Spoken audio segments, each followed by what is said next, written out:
A J-Mix exclusive. This is J-Mix here with TupacNation.net, and recently I had the privilege of speaking with Hussein Fatal.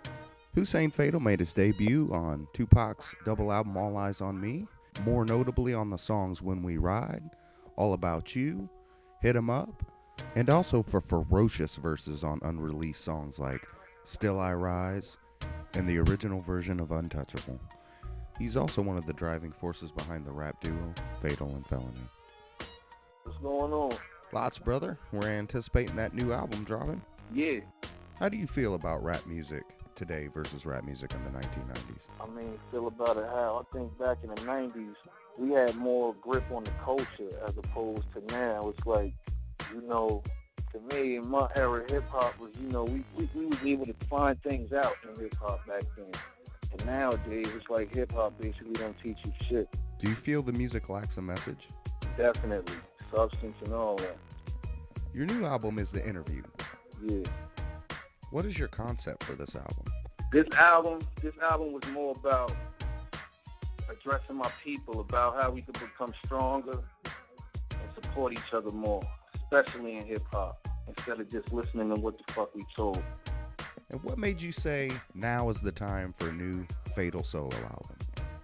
Well, back then, I wasn't really, when I was with Pac, it wasn't about me rapping and shit. It was about niggas riding. It was about, you know what I'm saying? I felt like just being with Pac was just cool enough for me, and I wasn't really trying to, pursue a rap career, do none of that shit. So, basically niggas was just there to be walking bulletproof vests or to hold this man down, guard his life. So, up until now, I wasn't thinking about making no solo album. I was just doing music because I love music. So I just felt like I needed to put out a solo album when I got back up with the homies, the Outlaw. You have production on the album from former Death Row producer Heard 'Em Bad, as well as Tupac Nation's very own Scottzilla. What was it like working with these producers? Well, Heard 'Em Bad, I just basically see him through the social network. I see he keep busy and shit, and I forget how we got together or whatever, but it was instant, and we hooked up, and I just heard a track. He sent me a couple, and I was feeling that one, and he gave it to me. Now, with Scottzilla, I think I forget how I met him. Maybe through Noah with a social network, and it seems like the relationship I got with him, it just seemed like his beats suits my style, and he knows exactly what kind of beats to send. In your opinion, what are the best tracks from the album? In my opinion, all of them. That's a great answer. Can you tell us about your new book?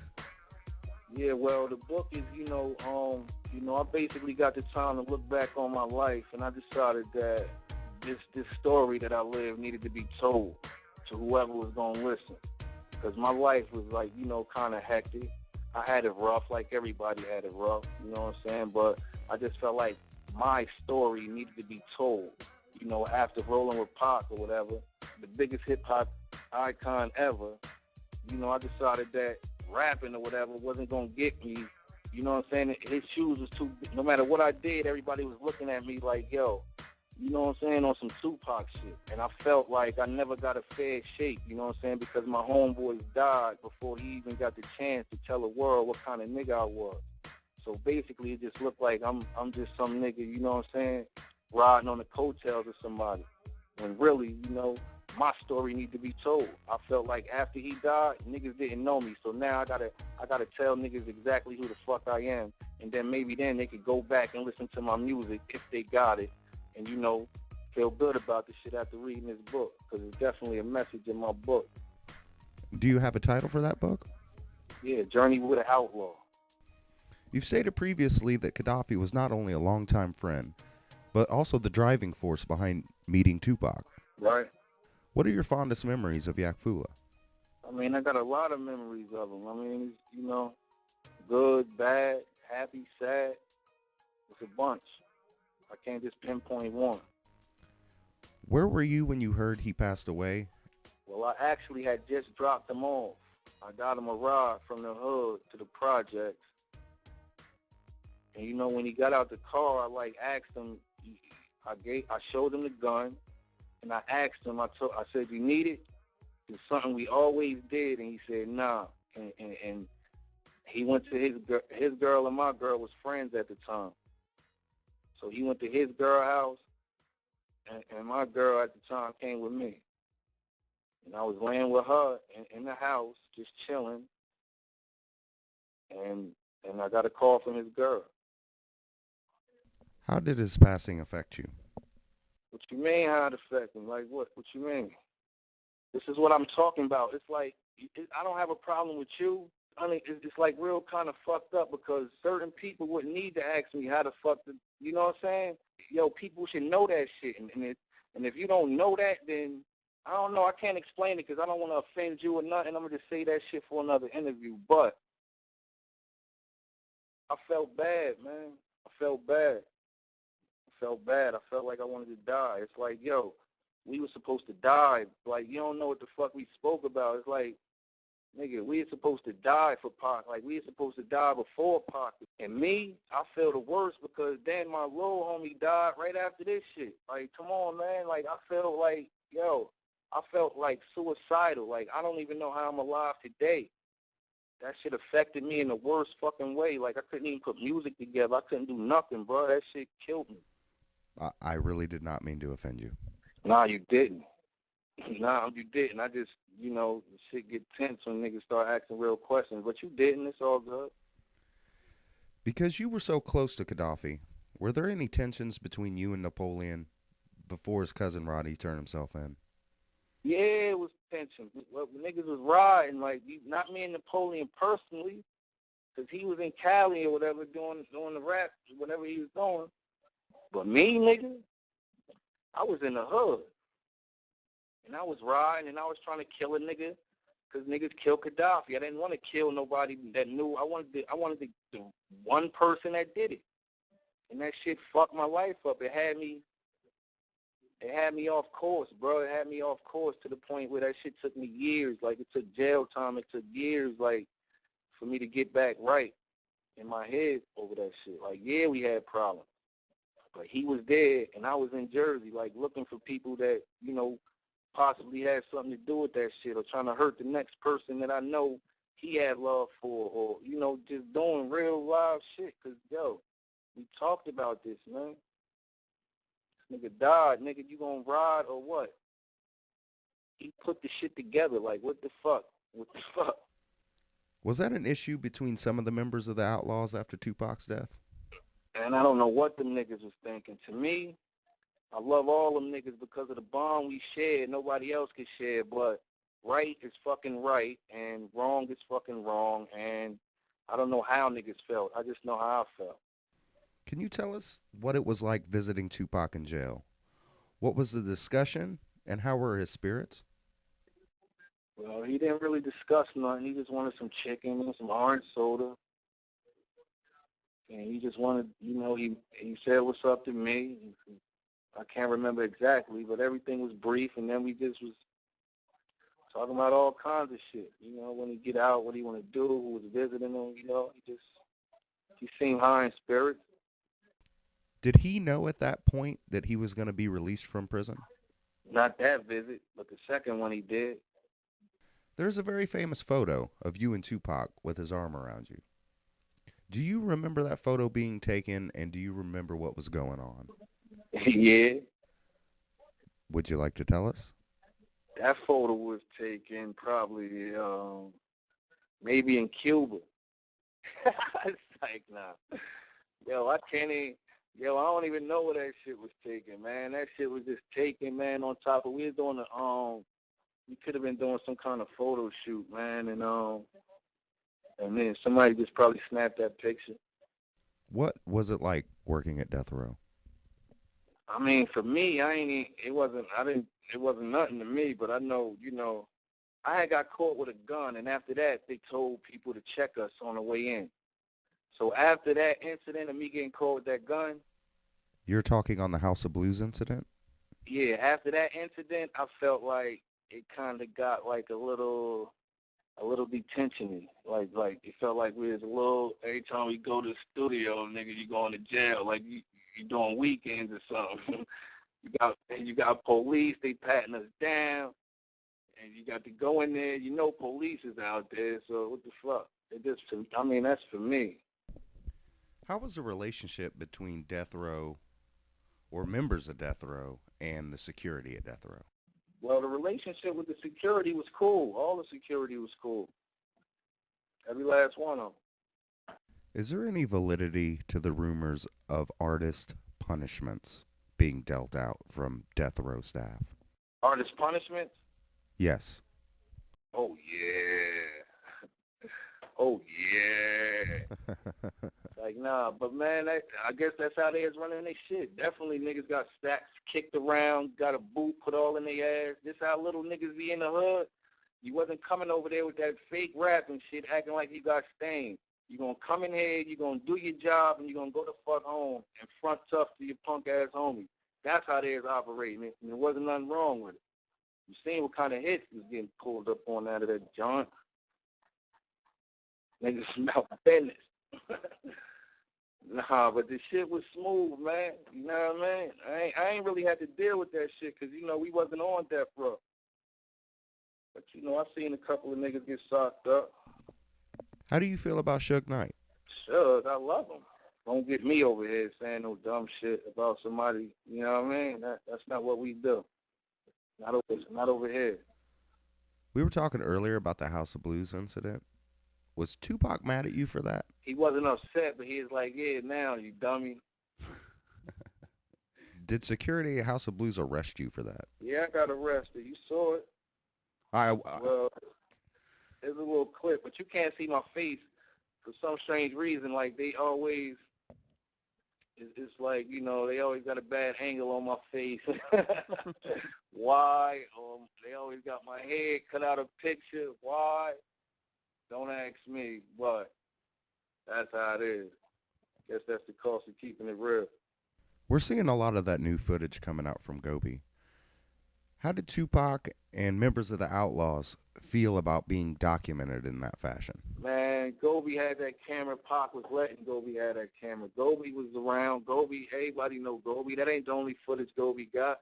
Gobi wasn't sneaking no motherfucking cameras in there. I mean, he may look a little Middle Eastern, but ain't nobody scared his ass. He wouldn't have been pulling no cameras in there. He know better. He had authorization to do any of that shit.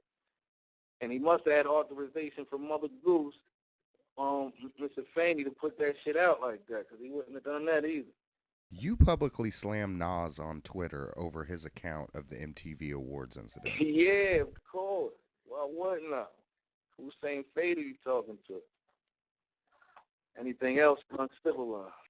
Oh, I respect Nas, brother, as a man. Like, I'm from Jersey, man, so, you know, that's all we was banging was Nas, man, when I was out there doing a bunch of other shit. But it killed me, man, just to see him sit there and lie like that.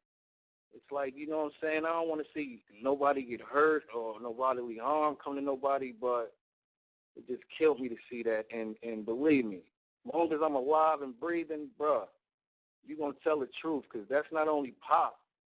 That's my legacy, my man. That's me. I was there and I was there with 150 cats, about 100 niggas. I was there, dog, and I heard you and I saw everything. So you ain't going to be sitting there lying on TV trying to make yourself look good. And at the same time, you can do what you want. But I just, you know, it killed me to see him lie like that, because I definitely have respect for the brother. Did you ever hear about or witness the alleged beef between Tupac and Snoop before he passed away?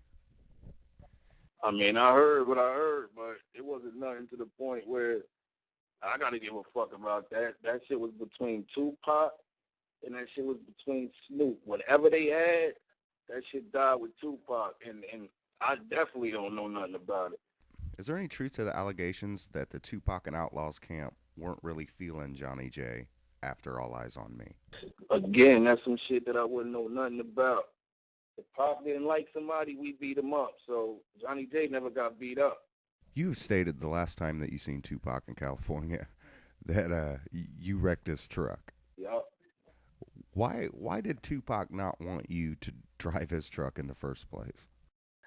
Because by then he probably already knew me. And he knew I'd be the only one that'd take the truck without nobody's permission. So he specifically said, Fatal, Don't Drive the Truck. I was chilling with the homie Speedy over there in Cali, off my Cali slide, and we fucked around and went to the liquor store and got drunk, and I tried to do some New Jersey drive shit all young, and I slammed into one of them fucking palm trees. Were you worried about Tupac's reaction to you crashing his truck? Do I feel what, that he would have did something? Well, yeah. Hell yeah, man. That's how I felt if he would have did something, because if one of my little homies around my way, and I told, the thing is, if I told one of my boys, dog, don't drive the truck, and you drive the truck and you do something to the truck, then you got all green light to do whatever the fuck you gonna do to me, whether I'm looking or not. And I just felt like, I seen Juice and all that other shit. I'm like, this nigga might really be crazy. I just was like, fuck it. All these years later, what is that make you smile moment of Tupac? Man, it's just a bunch of them, man. I can't even pinpoint one. It's a bunch of them shit. I've been to the movie set. I used to go everywhere. I used to be up with the crack of dawn with this guy. I was kind of old enough to go places with him and shit. So we had a bunch of memories and shit. I don't want to just pinpoint one. Go get that book. You'll see all about it. How did you feel when you heard the bootlegs that came out in 97, 98, and even some of the leaks today? How do you feel about that? I mean, I don't care about it. I really I don't give a fuck about that shit. That shit is something small as hell in the world for me to be caring about. Some fucking bootlegs coming out. Niggas trying to feed kids and shit. A bootleg coming out is the least of my fucking worries. Don't you feel that perhaps that cost you money? If I care about it, it's going to cost me money. If I don't care about it, it's going to cost me money. So I choose not to care about it. And yeah, it does cost me money. Do you know why your lyrics were removed from some Outlaw tracks and the Still I Rise album? You know what? That's a good answer. Because I'm a fucking living legend like Pac. You only going to get the real songs with the OG on it with the OG. I'm a legend just like Pac. Do you ever feel underestimated as a lyricist? I don't really know. I don't battle with rhymes. I battle with guns. So being underestimated as a lyricist really doesn't affect me because I'm already solidified. Do you think that people in the music industry shied away from anything related to Tupac and Death Row? Oh yeah, definitely. Definitely. It's like, to me, in my opinion, if the Outlaws, if we all would have left as a whole, we would have impacted the game much differently. Number one, they wouldn't have been on death row. Number two, I wouldn't have did the relativity thing, and we all would have been together, and we'd have figured that shit out. Did Tupac ever tell you and other outlaws not to sign to Death Row? Oh, plenty of times. I mean, from my time when I was there, plenty of times. I don't know what anybody else heard. Or else I would have signed to Death Row. It's like, Death Row at that time, bruh. If Pac didn't say don't do that, then I would have did that. Me and Kadafi both would have did that. Why wouldn't we do that if he didn't say don't do that? Why the fuck would we go back to the fucking jungle, broke as hell, selling coke? Why the fuck would we do that? Do you know why he said that? Was he unhappy? He just didn't. I mean, as musicians, you always got something you're unhappy about dealing with a record label. As far as unhappy, I don't know, because he's definitely going to do his own record label, and a lot of their times that shit was right under our nose but over our heads. So you probably could have thought one way, and you just don't want to be saying all kinds of shit on these interviews, and the shit ain't accurate. That's me. So I don't know. Did you know at the time with the music that you guys were creating, the impact it was going to have on people and the legacy it was going to leave behind? No, because if I would have, then I wouldn't have tried to. I did a lot of bullshit, man. Like I did a lot of shit I regret. Like I took that shit for granted. Like I figure it's gonna be 100 albums. We do albums in 3 days. I figure it's gonna be 100 albums. You know what I'm saying? So it's like that little short time, that shit What the fuck was the question? I lost my train of thought. I was asking you if you knew the impact of the music that you guys were making. Nah, definitely not. Not at all. It wasn't until I go back to Jersey to go to court the first time that I really know how much the world really loved pop. So I really didn't know what the fuck I was doing. All right, man, this is a throwaway question you don't have to answer. Is it hard to write a Fatal verse with no profanity? Nah, that shit easy as that. I'm sorry, man, I had to ask. It's one of my favorite verses. Where can us hardcore Fatal fans go to support your new project? You can grab that new album, The Interview, It's Not a Gimmick to Me, everywhere, CD Baby, iTunes, Amazon, and all that. Holla at me at Fatal Valley on Twitter, at Doug Entertainment on Twitter, at The Outlaws on Twitter. Be on the lookout for that book, Journey with an Outlaw. That thing got about 28 chapters. It tell you front to back Hussein Fatal, and to give you the middle piece, how the Outlaws formed, how we came together, how we met up with Pop, and the ending of everything. So pick up that book. In closing, do you have a message for the fans at TupacNation.net? Never be ashamed to be a real nigga. Quote that.